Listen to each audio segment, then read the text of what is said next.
어느 날 아침이에요. 침대에서 일어나려는 순간 세상이 확 돌아요. 눈을 감아도 빙글빙글. 천장이 돌고 벽이 돌고. 나 뇌졸중인가 싶어서 온몸에 식은땀이 나는데 막상 병원에 가니까 의사 선생님이 하는 말이 이거예요. 아, 이석증이에요. 이석증? 그게 뭔데요? 오늘은 그 이석증 이야기를 해볼게요. 뭔지, 왜 생기는지. 그리고 재발을 막는데 진짜 도움이 된다고 논문에 나온 영양소 탑5까지. 15분 안에 깔끔하게 정리해드릴게요. 편하게 들어주세요. 이름부터 뜯어볼게요. 이석증의 정식 이름은 양성돌발성 체위성 현기증이에요. 한자어라 어렵게 들리는데 하나씩 뜯으면 별거 없어요. 양성, 생명엔 지장 없다는 뜻이에요. 무서운 병 아니에요. 돌발성, 갑자기 확 온다는 뜻이에요. 체위성, 머리 위치가 바뀔 게 온다는 뜻이에요. 현기증, 어지럽다는 뜻이고요. 정리하면 머리를 움직이는 순간 갑자기 어지러운데 생명엔 지장 없는 병이에요. 근데 왜 머리를 움직이면 어지러운 걸까요? 여기서부터가 진짜 흥미로워요. 귀 안에 돌이 있어요. 우리 귀 안쪽, 달팽이관 옆에 아주 작은 터널이 3개 있어요. 이걸 반고리관이라고 해요. 이 터널의 역할이 뭐냐면 머리가 어느 방향으로 움직이는지를 감지하는 거예요. 스마트폰 기울이면 화면이 돌아가잖아요? 딱 그 센서 역할이에요. 그런데 이 터널 근처에 이석이라는 게 있어요. 이석, 귀 안에 있는 아주 작은 돌멩이에요. 정확히는 탄산칼슘으로 만들어진 크리스탈 알갱이들인데요. 눈에 거의 안 보일 정도로 작아요. 이 돌들은 원래 귀 안에 조그만 방, 그러니까 작은 공간 안에 젤리막 위에 찰싹 붙어서 지금 내 머리가 어느 쪽으로 기울어져 있는지를 감지하는 역할을 해요. 일종의 수평계 같은 거예요. 문제는 이 돌들이 제자리에서 떨어져 나와서 옆에 있는 터널, 즉 반고리관 안으로 굴러 들어갈 때 생겨요. 터널 안에 돌이 들어가면 무슨 일이 생기냐고요? 반고리관 터널은 원래 머리가 움직일 때만 안에 있는 액체가 출렁거려요. 액체가 출렁거리면 그 신호가 뇌로 올라가서 지금 머리가 이쪽으로 돌고 있어요 라고 알려주는 거거든요. 그런데 터널 안에 돌이 굴러 들어가 버리면요. 머리를 살짝만 움직여도 그 돌들이 구르면서 액체를 출렁거려요. 실제로는 가만히 있는데 뇌한테는 지금 빙글빙글 돌고 있어요 라는 가짜 신호가 날아가는 거예요. 뇌 입장에서는 황당한 거죠.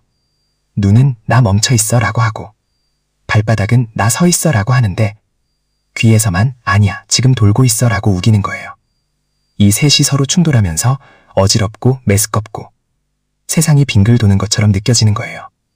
증상은 보통 1분 이내로 짧게 와요. 침대에서 일어날 때, 위를 쳐다볼 때, 몸을 앞으로 숙일 때 특히 심해요. 머리 위치가 바뀌는 순간 돌이 굴러가면서 신호를 보내는 거거든요. 얼마나 흔한 병인가요? 생각보다 훨씬 흔한 병이에요. 어지럼증으로 병원 오시는 분들 중 절반 이상이 이석증이거든요. 평생 유병률이 약 2.4%인데 100명 중 2~3명은 살면서 한 번은 겪는다는 거예요. 주변에 한 명쯤은 꼭 있죠. 50대 이후에 확 많아지고 여성이 남성보다 약 2배 더 많이 걸려요. 왜 돌이 빠지는 걸까요? 절반에서 70%는 원인을 모른다고 해요. 그냥 어느 날 아침 일어나 보니 세상이 도는 거예요. 나머지는 이런 이유들이 있어요. 머리 충격, 교통사고, 낙상처럼 충격이 오면 돌이 물리적으로 튕겨나올 수 있어요. 나이가 들면 이석이 붙어있던 젤리막이 약해져요. 그러면 돌이 더 잘 떨어지죠. 50대 이후에 많은 이유예요. 비타민 D 결핍과 골다공증. 이게 오늘의 핵심 주제예요. 이석은 뼈처럼 칼슘으로 이루어져 있거든요.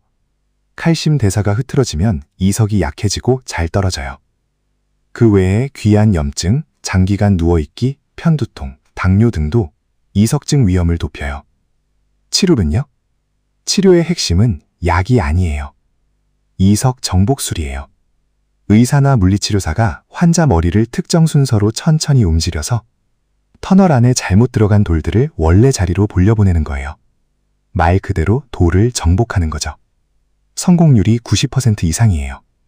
대부분 한두 번이면 해결돼요. 근데 여기서 무서운 얘기를 하나 해야 해요. 이석증은 재발률이 굉장히 높아요. 한 번 겪은 분들 중 5년 안에 절반이 또 와요. 둘 중 하나는 다시 찾아온다는 거죠. 정말 끈질기죠. 그래서 오늘의 본론이에요. 재발을 막는 영양소 탑5 지금 바로 들어갈게요. 1위 비타민 D. 단연 1위예요. 근거가 가장 탄탄한 영양소예요. 왜 비타민 D냐고요? 아까 이석이 칼슘으로 만들어진 결정이라고 했죠. 비타민 D는 그 칼슘 대사의 핵심 조절자예요. 비타민 D가 부족해지면 귀 안쪽에서 칼슘을 조절하는 시스템이 제대로 돌아가지 않아요. 그 결과 두 가지 문제가 생겨요. 하나, 이석이 약해져서 잘 떨어져요. 둘, 한 번 떨어진 이석이 다시 녹아서 흡수되는 과정도 비타민 D가 담당하는데 이게 잘 안 되니까 돌이 터널 안에 오래 남아 있어요. 연구자들은 이걸 이석 골다공증이라고 부르기도 해요. 뼈가 약해지는 골다공증처럼 귓속 이석도 비타민 D가 없으면 약해진다는 거예요. 실제로 얼마나 효과가 있었냐고요? 한국에서 나온 논문이 있어요. 2020년에 국제학술지 뉴럴러지에 실린 연구인데 전국 8개 병원에서 이석증 환자 1,050명을 대상으로 1년간 추적한 거예요. 이석증 연구 중 규모가 가장 큰 축에 속해요. 결과를 보면 비타민 D와 칼슘을 꾸준히 보충한 그룹은 아무것도 안 한 그룹보다 이석증 재발률이 24% 낮았어요. 재발한 사람 비율도 37.8% 대 46.7%로 제법 차이가 났어요. 영양제 하나로 이 정도면 꽤 의미 있는 수치예요.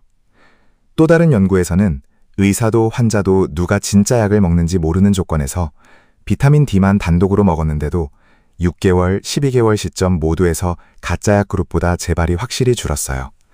비타민 D 혼자서도 충분히 효과가 있었던 거죠. 한 가지 중요한 포인트가 있어요. 이 효과는 비타민 D가 부족한 사람에게서 특히 컸어요.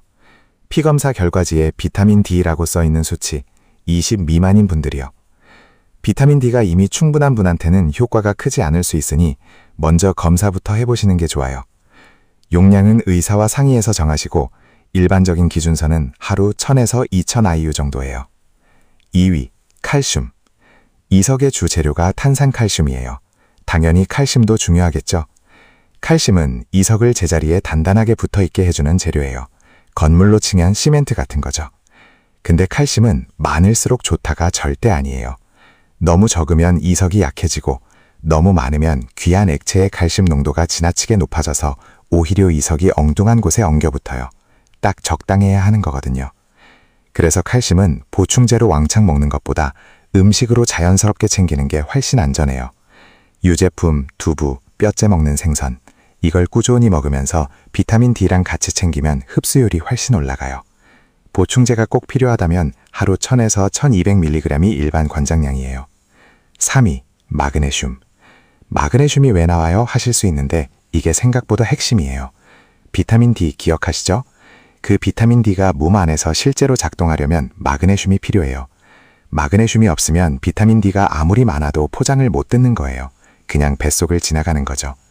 그러니까 비타민 D를 챙겨도 마그네슘이 부족하면 절반의 효과밖에 못 보는 거예요. 거기다 마그네슘은 귀한 혈액순환을 돕고 신경이 제대로 작동하도록 받쳐주는 역할도 해요. 귀 안쪽도 혈류가 잘 공급돼야 건강한 건 당연한 거잖아요. 일반 권장량은 하루 300에서 400mg이에요. 아몬드 한 줌, 바나나 하나, 시금치 한 접시. 사실 음식으로도 충분히 챙길 수 있어요. 4위, 비타민 K2. 이건 많은 분들이 잘 모르시는 영양소예요. 근데 칼슘 이야기를 하면 빠질 수가 없어요.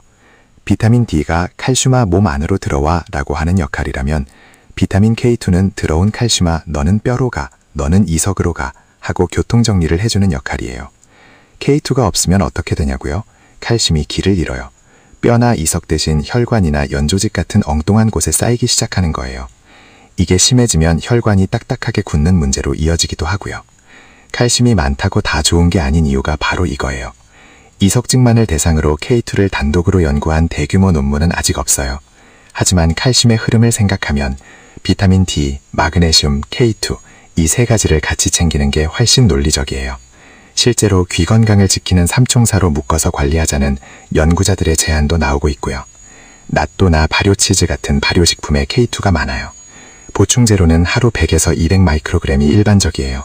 단, 혈액을 묽게 하는 약을 드시는 분은 반드시 의사와 먼저 상담하세요. K2가 혈액 응고에 영향을 줄 수 있거든요. 5위, 항산화 복합제, 비타민 B군 플러스 알파리포산. 마지막 5위는 조금 특별해요. 하나의 영양소가 아니라 조합이에요. 잠깐, 이쯤에서 한 가지 짚고 넘어갈게요. 이석증을 단순히 돌이 굴러 들어가는 기계적인 문제로만 보면 사실 영양소가 왜 필요한지 잘 와닿지 않아요. 근데 귀 안쪽을 감싸고 있는 아주 가느다란 혈관들이 녹슬기 시작하면 어떻게 될지 생각해 보세요. 혈류가 나빠지고 이석이 붙어있는 막도 약해지고 결국 이석이 더 잘 떨어지게 되는 거예요. 이걸 막는 게 항산화제예요. 2022년 이탈리아에서 15개 병원이 참여한 연구가 있어요. 재발이 잦은 이석증 환자들을 대상으로 비타민 D3에 알파리포산, 카르노신, 아연, B군 비타민을 같이 보충한 그룹을 6개월간 지켜봤어요. 그랬더니 재발 횟수가 확실히 줄었어요. 아무것도 안 한 그룹이나 항산화제만 쓴 그룹과 비교했을 때 분명한 차이가 났어요. 알파리포산은 특히 독특한 항산화제예요. 대부분의 항산화제는 물에 녹거나 기름에 녹거나 둘 중 하나인데 알파리포산은 둘 다 돼요. 그래서 귀한 미세혈관처럼 복잡한 환경에서도 구석구석 작동하는 거예요. 비타민 B12도 빼놓을 수 없어요. B12가 부족하면 그 자체로 어지럼증이 생기거든요. 채식주의자분들이나 어르신들은 특히 B12가 부족하기 쉬워요. 이석증이 자꾸 재발한다면 B12 수치도 한번 확인해 보세요. 자, 이제 퍼즐 조각을 다 모았어요. 하나로 맞춰볼게요. 이석증 재발의 흐름은 이래요. 첫째, 이석이 약해지고 잘 떨어진다. 비타민 D 부족, 칼슘 불균형, 노화가 원인이에요. 둘째, 떨어진 이석이 잘 흡수되지 않는다. 원래는 떨어진 이석이 녹아서 귀한 액체에 흡수되어야 하는데 이 흡수 과정도 비타민 D와 칼슘 시스템이 담당해요. 셋째, 귀한 미세혈관이 녹슨다. 산화 스트레스로 혈류가 나빠지면 이석이 붙어있는 막이 약해져요. 그래서 영양소 5개의 역할이 딱 맞아 떨어져요. 비타민 D는 이 전체 과정을 조율하는 총감독이에요. 칼슘은 이석의 재료, 균형을 유지하는 게 핵심이에요. 마그네슘은 비타민 D를 켜주는 스위치, 귀 혈관도 지원해요. 비타민 K2는 칼슘이 올바른 곳으로 가도록 내비게이션을 켜줘요. 항산화 복합제는 귀한 미세혈관이 녹쓰는 걸 막아줘요. 5개가 각자 다른 각도에서 이석증 재발을 막는 거예요. 오늘 내용 한 줄로 정리하면 이거예요. 이석증은 귀 안에 아주 작은 돌이 엉뚱한 곳으로 굴러 들어가서 뇌를 혼란에 빠뜨리는 병이에요. 치료는 이석 정복술이 기본이고 재발을 줄이는 데는 비타민 D를 중심으로 칼슘, 마그네슘, K2, 항산화 복합제가 도움이 될 수 있어요. 단 영양제 전에 검사 먼저 해요. 오늘도 들어주셔서 감사해요.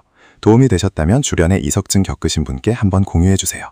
다음에 또 유익한 이야기로 찾아올게요.